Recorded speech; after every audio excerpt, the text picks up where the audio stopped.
அத்தை, பிடிவாதம் பிடிக்காதீங்க. தலைவலி வந்து தாங்க முடியாம மயக்கம் போட்டு விழுந்திருக்கீங்க. என்ன ஏதுன்னு பாத்துட்டுதான் சரி. இப்படியே அலட்சியமா இருக்க கூடாதுன்னு.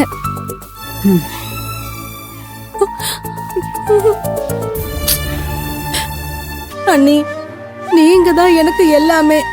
இந்த வீட்டோட அஸ்திவாரமே நீங்க தான். இந்த குடும்பத்தோட ஆணி வேற நீங்க தான் அண்ணி.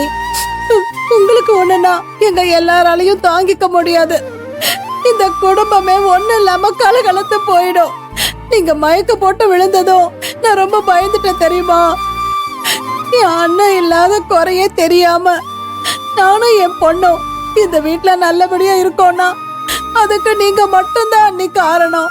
ப்ளீஸ் அண்ணி, நாளைக்கு ஹாஸ்பிட்டலுக்கு போயிட்டு வாங்க. தயவு செஞ்சு மாட்டேன்னு மட்டும் சொல்லிடாதீங்க அண்ணி.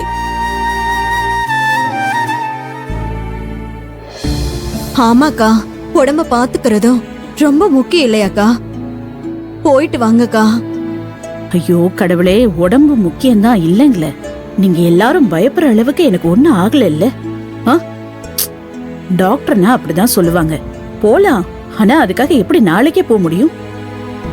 நாளைக்கு வீட்ல ஃபங்க்ஷன் இருக்குல்ல, அது நல்லபடியா நடந்து முடியட்டும். நாளை அன்னைக்கு ஹாஸ்பிட்டல் போலாம், சரியா? அண்ணே இல்ல நீ, இந்த ஃபங்க்ஷனை கூட ஒரு நாள் தள்ளி வச்சுக்கலாம் நீ. நீங்க நாளைக்கு ஹாஸ்பிட்டல் போயிட்டு வந்துருங்க நீ. எங்களுக்கு நீங்க நல்லா இருக்கிறதா முக்கியம் நீ. ப்ளீஸ் அண்ணே. ஆமாக்கா, விசேஷத்தை தள்ளி வைக்கிறதுல எந்த பிரச்சனையும் இல்ல. சித்தப்பும் சித்தியும் சொல்றது சரிதாம்மா. விசேஷத்தை தள்ளி வச்சிடலாம், அதை இன்னொரு நாள் பாத்துக்கலாம். நீ நாளைக்கு ஆஸ்பத்திரிக்கு போகணும். ஐயோ இங்க பாரு, ஒரு நல்ல விஷயம் அபிக்கு நாளைக்கு நடக்க போகுது. அதை தள்ளி போடலாம் முடியாது.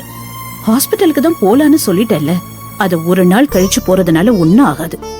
ஈஸ்வரி, நீ டாக்டருக்கு ஃபோன் பண்ணி நாளைக்கு நாங்க வர முடியாது, வீட்டுல ஃபங்க்ஷன் இருக்கு, நாளான்னைக்கு வரோங்கிறத அவங்க கிட்ட சொல்லிடு, சரியா?